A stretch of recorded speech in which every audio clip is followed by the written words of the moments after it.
Our next speaker is JT Snipes. He is a campus assessment manager of the Interfaith Youth Corps. He develops interfaith assessment services and resources, and his talk today is Ain't I Black Too? Counterstories of Black Atheists in College. Also, this is another speaker that a few AHA officers and I met at SSACon this past July. I had the privilege of sharing a panel with him and another speaker talking about interfaith, and we thought he had a lot of good things to say. So please welcome JT.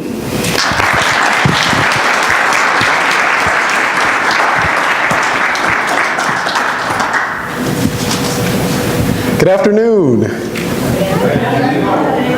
All right, y'all alive.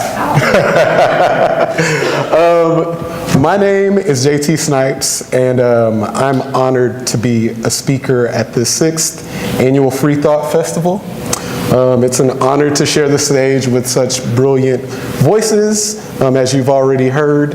I'm a little intimidated, Miri, where you at?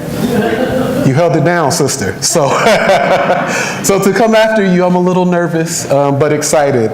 I'm also excited to learn this afternoon. I'm going to share a couple things and get off stage, but I'm a learner at heart, so I'm excited to hear from the other panelists, the ideas that go forth today. I am very excited to learn about. To Nicole, thank you for giving me this opportunity. My time in Wisconsin has already been great because of your hospitality and thoughtfulness. To my friend Fish, who traveled all the way from San Francisco to drive 2 hours from Chicago with me to be here, thank you. And then last and most certainly not least, to my sidekick Gloria in the back, thank you for being an excellent partner in this endeavor. Glad to share my dreams, my thoughts, and my life with you. You're amazing. Okay, enough of this stuff. All right, I'm gonna move forward, but I do have a spirit of generosity and thankfulness. To my talk, enough with the mushy stuff.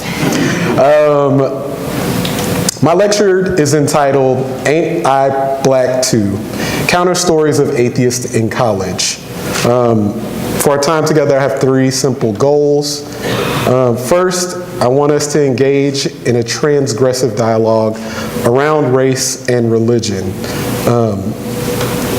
Oftentimes, blackness is conflated with Christianness, and you will hear me say this over and over and over today in the talk, because it's an important point. I want to challenge the notion that being authentically black, you must be Christian. Second, I want to share a little bit of my research on black atheists. I am currently finishing up my PhD at Indiana University, and will hopefully defend my dissertation, knock on wood, y'all send out prayers, this semester. And then finally, y'all already know I'm mushy, but I do believe that we have the power to make this world a better place. As Nicole mentioned, I work for the Interfaith Youth Corps, and a part of our mission is making interfaith cooperation a civic and social norm.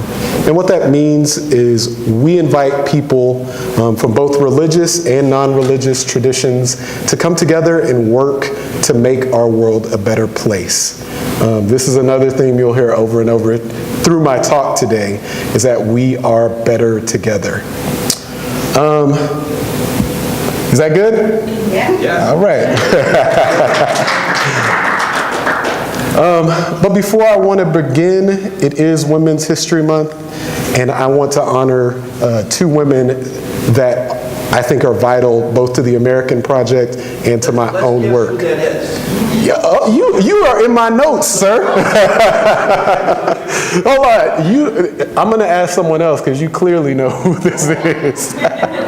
So do we know who this is? I heard whispers. This is Sojourner Truth. She was She was an abolitionist and women's rights activist. I use the title of ancestor. She came before me.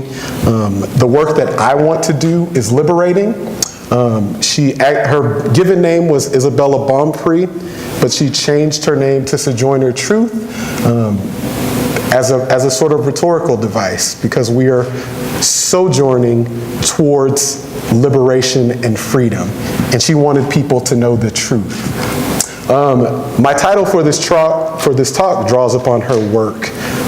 One of her pivotal speeches was "Ain't I a Woman Too?", in which she talked about the intersections of being both black and a woman, and her identity essentially being erased. In the time when Sojourner Truth came up, black women were essentially erased because they were not seen as human. They were seen as workhorses. And her speech moved the hearts of men and women in the 20th century in the 19th century towards greater liberation and freedom for African Americans. So her work is intimately connected to my own. The second person that I'd like to highlight is actually local. Do you guys know who this is? This is actually University of Wisconsin at Madison's own Mabel Wanda Ramey. She was the first black woman to graduate from UW-Madison. She went on to law school at Marquette, working during the day and during the evening attending classes. In 1927, she successfully passed the bar, becoming the first black lawyer in the state of Wisconsin. I love her too because I'm in a fraternity, Alpha Phi Alpha, and she is my sorority sister in Alpha Kappa Alpha sorority, and did great work here up until her death in 1986.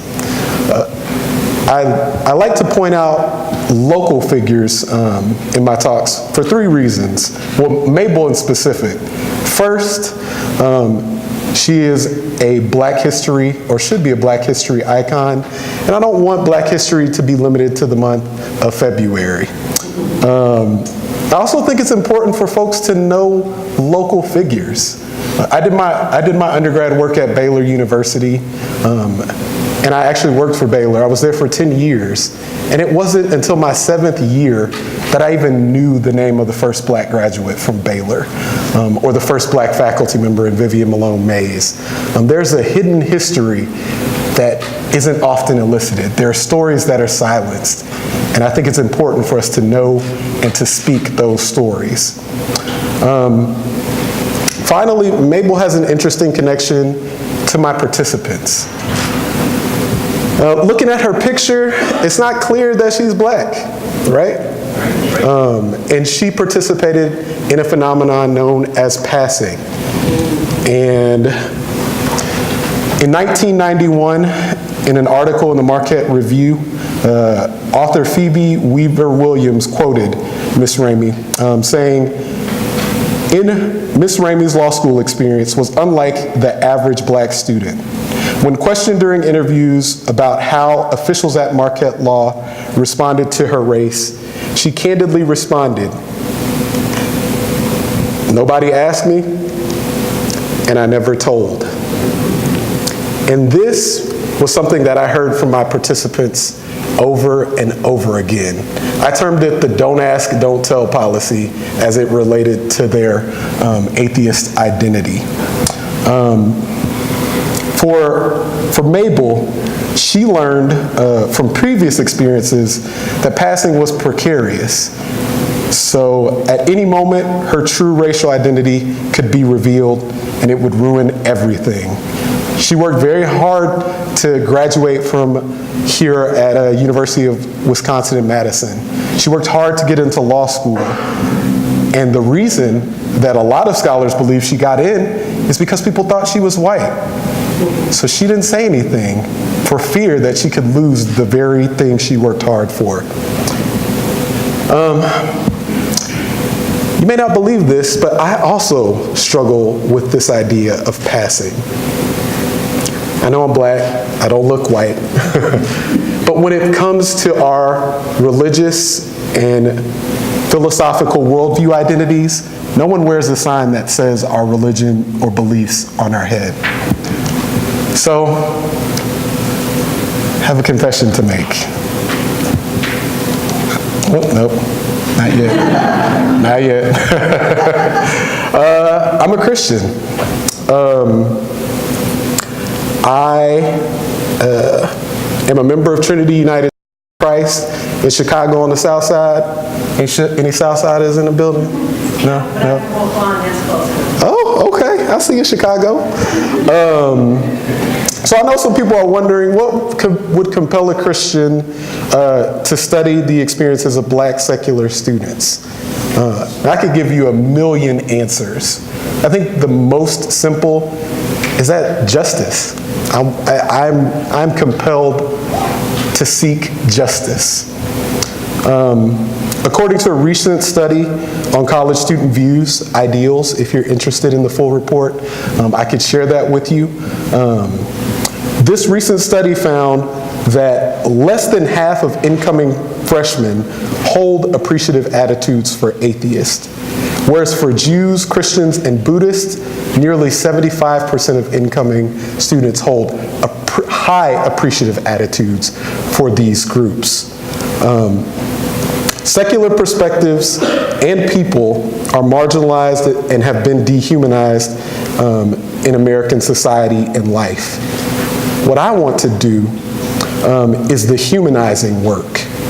I believe in the words of Dr. Martin Luther King Jr., and he says that we are tied together in a single garment of destiny. Our fates are intertwined. So my liberation as a Christian, cisgendered, heterosexual man is tied up in the liberation of an atheist, trans, polyamorous woman. Together, we are better together. And I can't be free unless my brothers and sisters who are experiencing high levels of persecution are free as well.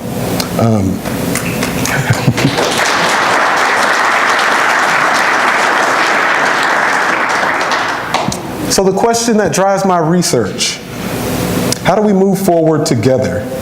Particularly for black secular students, the work begins with decoupling blackness and Christianness. So I got more questions for you. Does anybody recognize this? Whenever the topic of African American religion is discussed, this comes up. This is Ebenezer Baptist Church in Atlanta. This church has been designated a historic site by the National Park Services. It is the home of the venerated civil rights leader, Dr. Martin Luther King Jr., who was ordained at the age of 19 and served as pastor of this church until his untimely death in 1968. The image of the black church for African Americans is synonymous with black culture. In fact, noted theologian Joseph Washington said, quote, "In the beginning was the black church, and the black church was with the black community, and the black church was the black community. The black church was in the beginning with the black people, and all things were made through the black church. And without the black church was nothing made." So this quote is an adaptation of a popular biblical scripture, John chapter 1, in which John describes the inherent divinity that composes the essence of Jesus Christ. Similarly, Joseph Washington drives home the point that the black church is central to the construction of blackness and black identity. Looking at current Pew statistics, 87% of African Americans identify with a particular religious tradition, of which 78% are Protestant. And among the 13% of religiously affiliated, 72% report that religion still plays somewhat of an important role in their life. That's of the 13% that say, I ain't connected to religion. 3/4 of them still feel that religion has a strong or somewhat important impact on their lives. So with these statistics, it becomes hard to argue against Joseph Washington's assertion. However, the 13% of religiously unaffiliated represent a growing population. Currently, 2 in 5 African Americans between the ages of 18 and 29 are religiously unaffiliated. This growing population serves as a bellwether for shifting spiritual and religious climates on campus. Not only is the demographic growing in size, but it's also growing in its civic and public voice. In February of 2012, a coalition of black non-believers went on the offensive. Billboards like this one went up near churches in Dallas,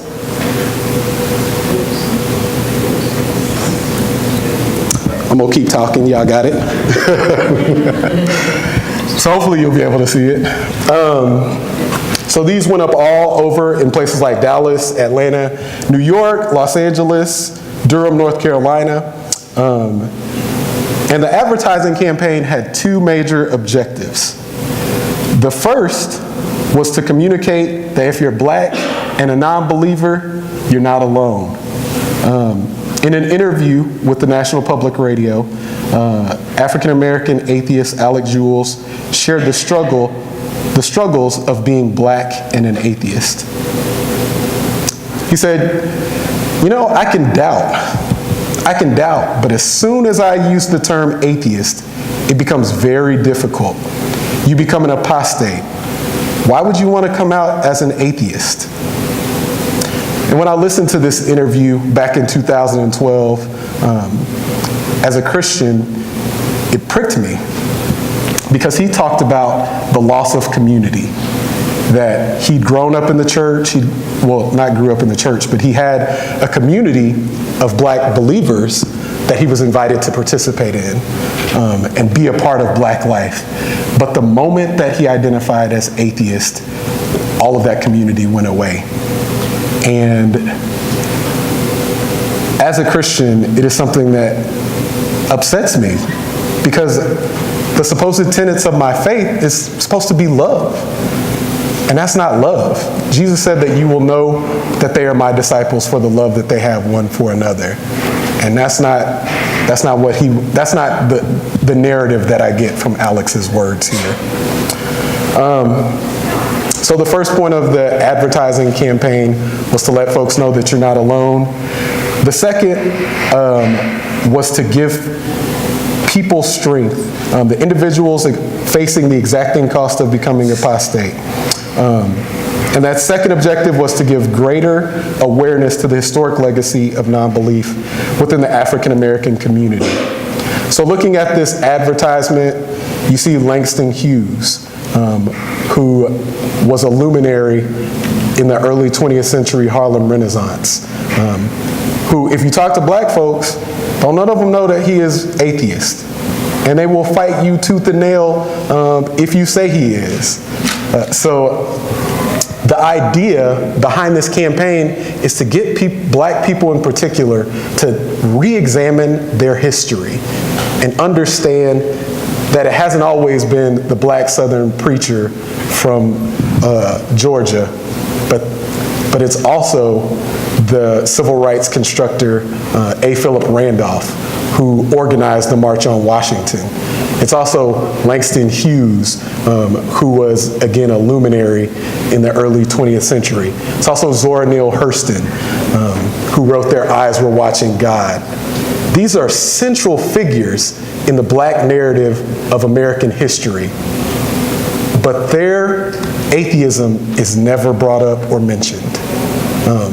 So a big part of my work and the work of this advertising campaign is to raise that consciousness and to say that these folks are black too, and they are part of our history and our narrative.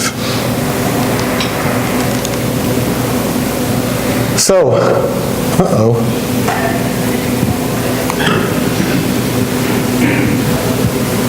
y'all just wait a second, it wasn't supposed to go there.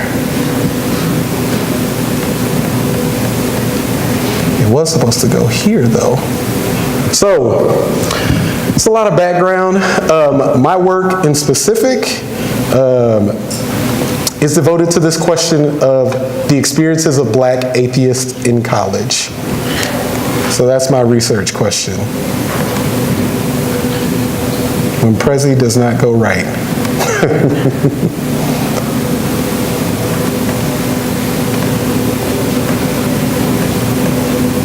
Sorry.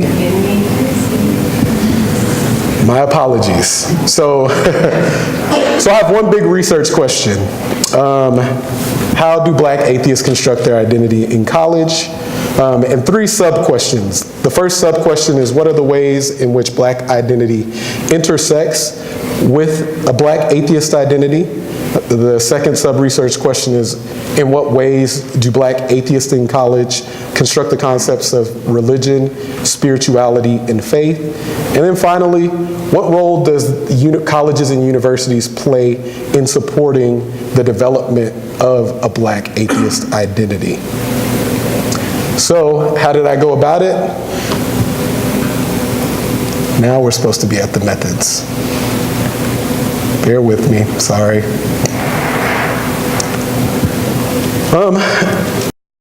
Because I'm a researcher, I'm gonna geek out for a second. Hopefully your eyes don't glaze over. But methods are important, right? Because it determines the quality of information that I'm sharing in terms of my research. So I'm sharing that with you. First, this is a qualitative study. As a part of qualitative research, it's important that you know my background and what I think about things. So as a researcher, my research epistemology is critical in nature. So the first bullet point up there, the critical, interpretive, Afrocentric, is the lens that I bring to my work.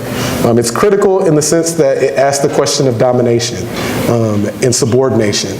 So who's being supported and who's being dominated by systemic and structural inequalities. That's central to my work. The second point is it's interpretivist.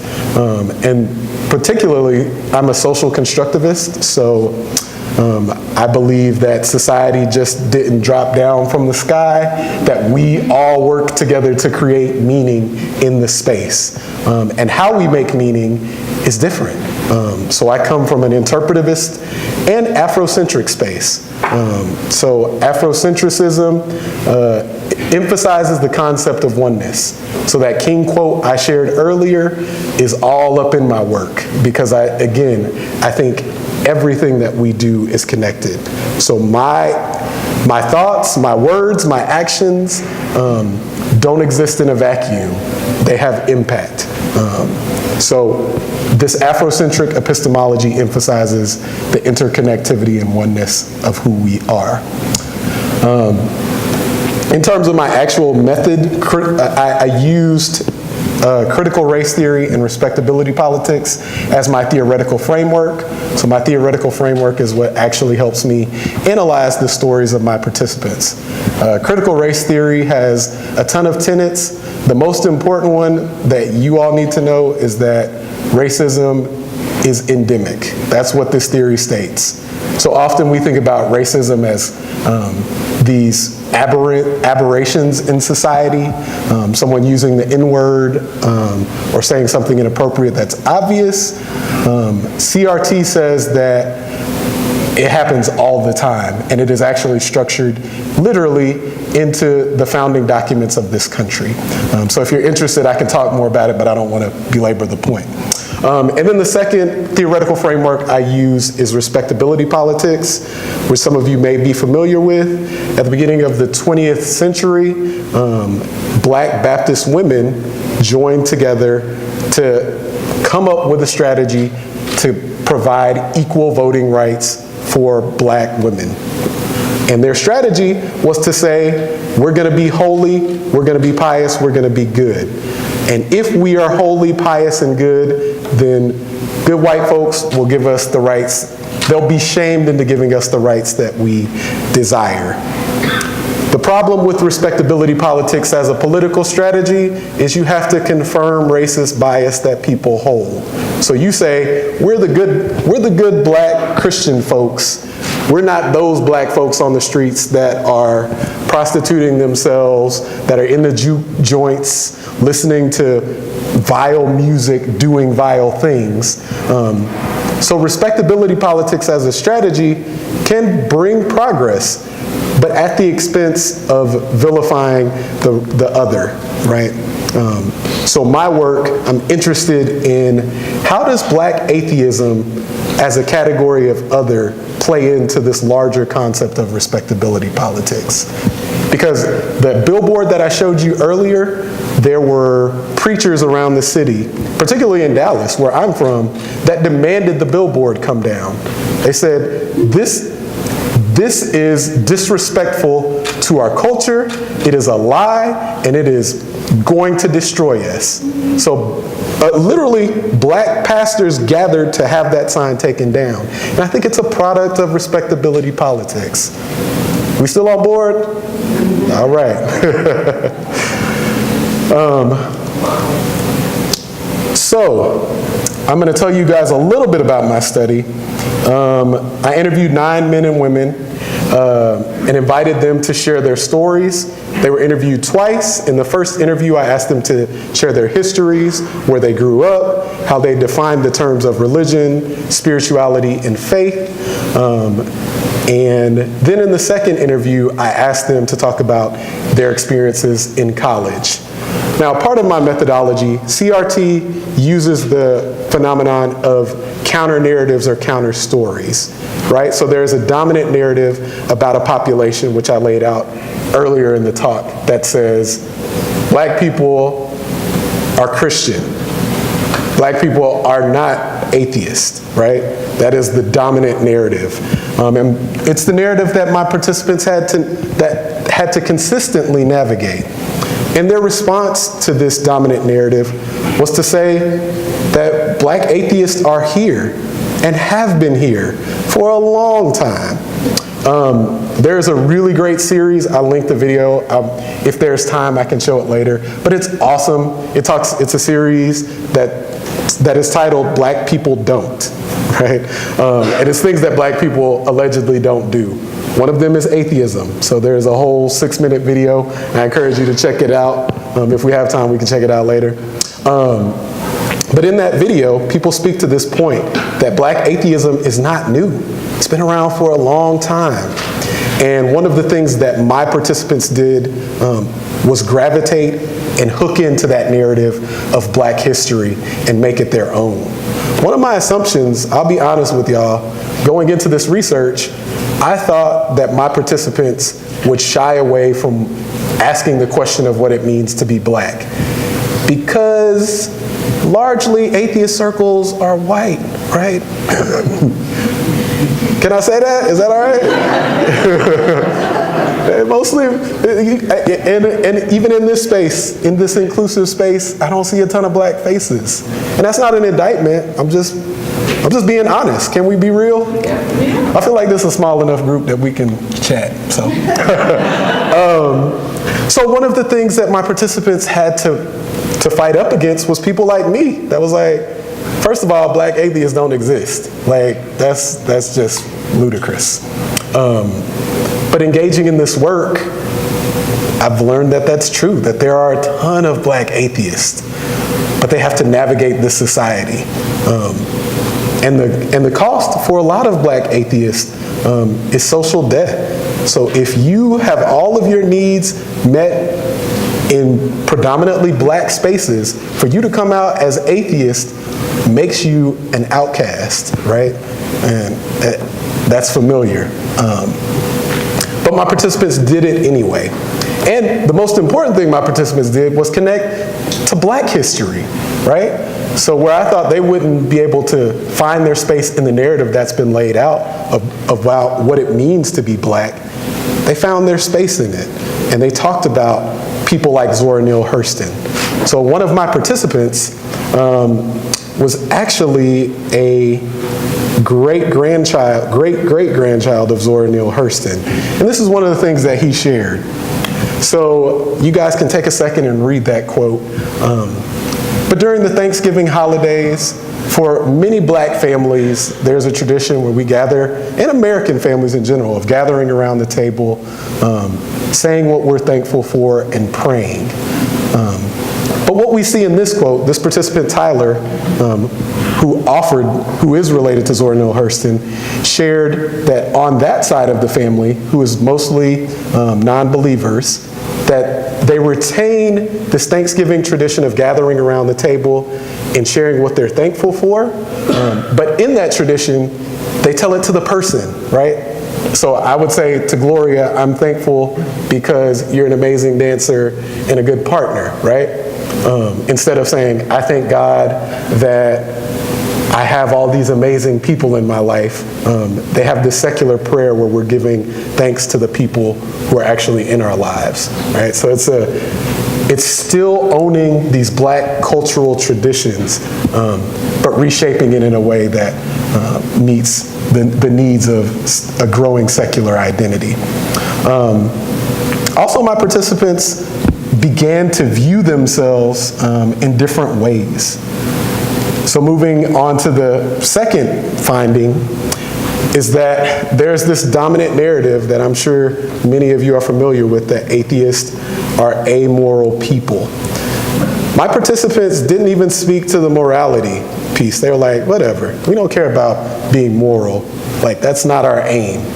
We just want to be recognized as human beings. And they talked about implicit in the question of morality is this denial of humanity, right? So for them, they're claiming their identity as human beings. Like, we don't want you to see us as moral or immoral. We just want you to see us as a person. Like, that's all I'm asking for, right?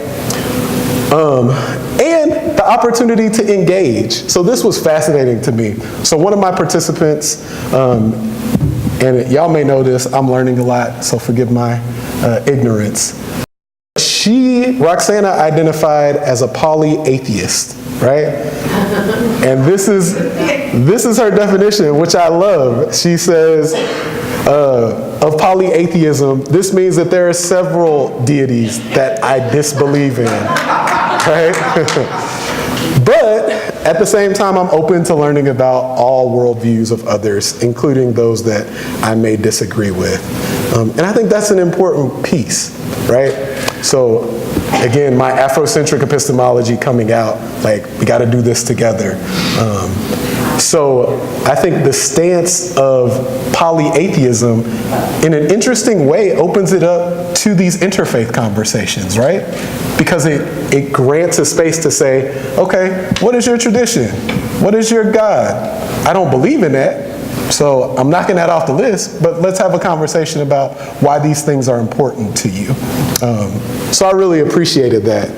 And then along the lines of speaking to this moral question, because all of my participants said, of course I'm not immoral, like, I'm a good person. Most of my participants were raised in good homes, didn't try to kill people, weren't sacrificing babies, you know, like, genuinely decent people.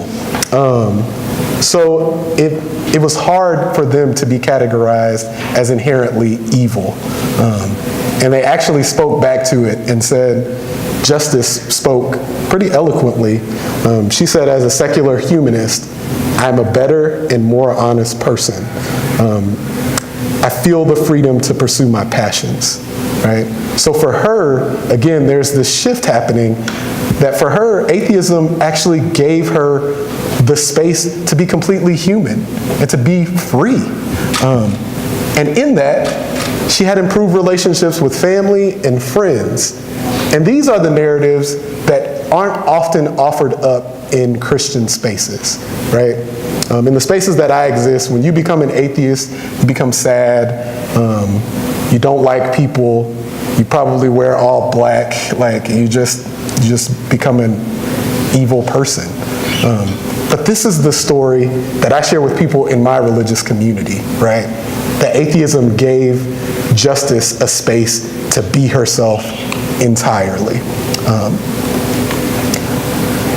So finally, the last question, and I think this is interesting. So my degree is in higher education and student affairs, and the goal of my discipline is to help students of all identities develop through the course of college, right? That's the sort of implicit ethos of the field, is we help students develop.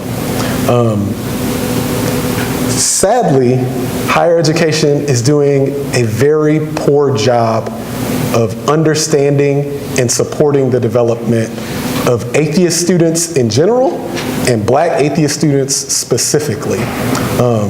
So some of the implications of my work, well, I'll unpack this theme just a little bit more. So some of the questions I asked were, what did colleges and universities do to help you support this identity? What spaces did you go when you had questions? Who were the mentors or leaders in your life? And none of them listed faculty. None of them listed people in student affairs. They didn't list any coursework. And it's interesting because I think the more conservative, anti-intellectual folks lift up colleges and universities as bastions of reason, right? Like this is, if any space is going to support the development of a secular identity, it would be colleges and universities because they're teaching students how to think. But according to my students, it was one of the most hostile spaces for them to grow and develop into that identity. So colleges and universities have a ton of work to do. So just in closing quickly, we see respectability politics are at play.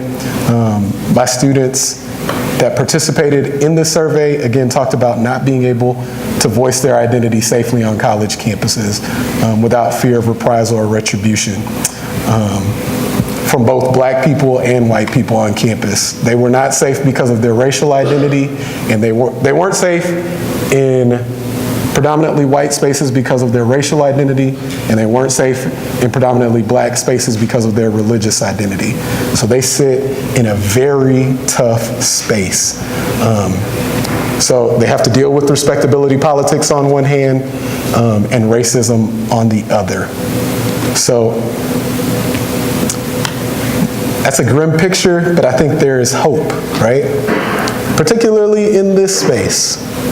How are we reflective of the biases that we hold for white folks, for our Black brothers and sisters, or folks of different races?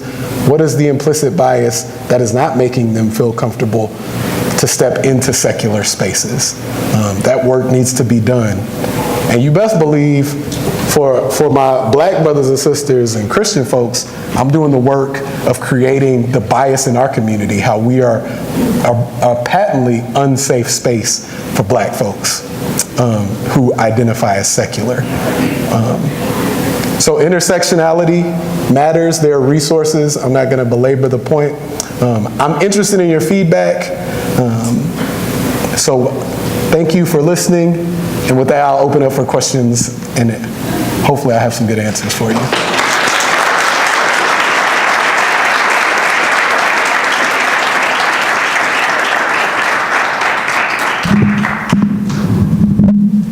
Due to time, we have time for 2 succinct questions, and you can just raise your hand and I'll walk on over. And then just hold the mic like this, so then it doesn't hurt everybody's ears. Thanks.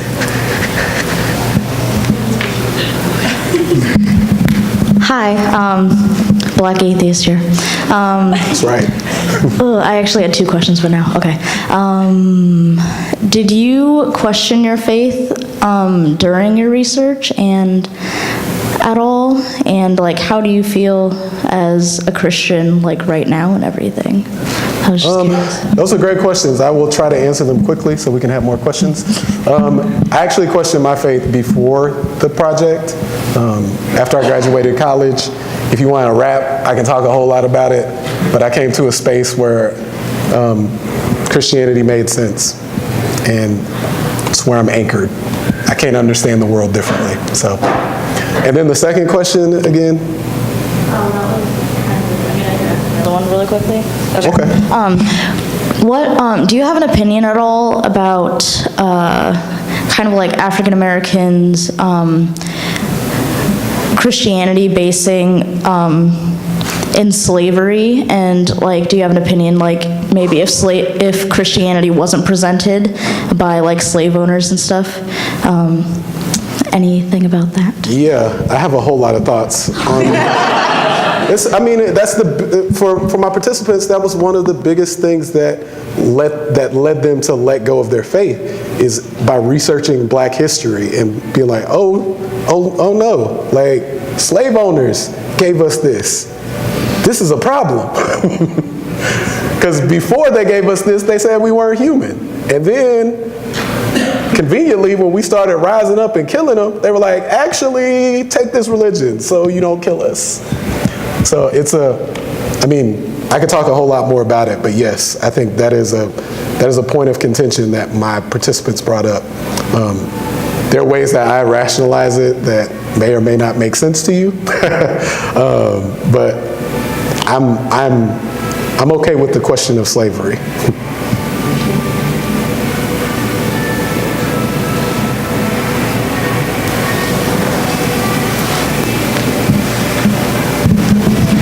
A question of academic importance. Let me play my department chair role for a moment. Come on. You've got a wonderful qualitative study. Where is the quantitative study to get the numbers together and bring that research to a conclusion? There aren't a lot of. So let me clarify. My work is not in quantitative research. But I depend on the quantitative work of others. So the Pew survey provided some of the framing for my thoughts. In all honesty, within my discipline of higher ed and student affairs, there's no one doing research specifically on Black atheists. There's some people doing quantitative work on Black Protestants. That gets the majority of limelight and funding. But to answer your question, I need some help. So if you know some good quantitative researchers, send them my way. We can expand this.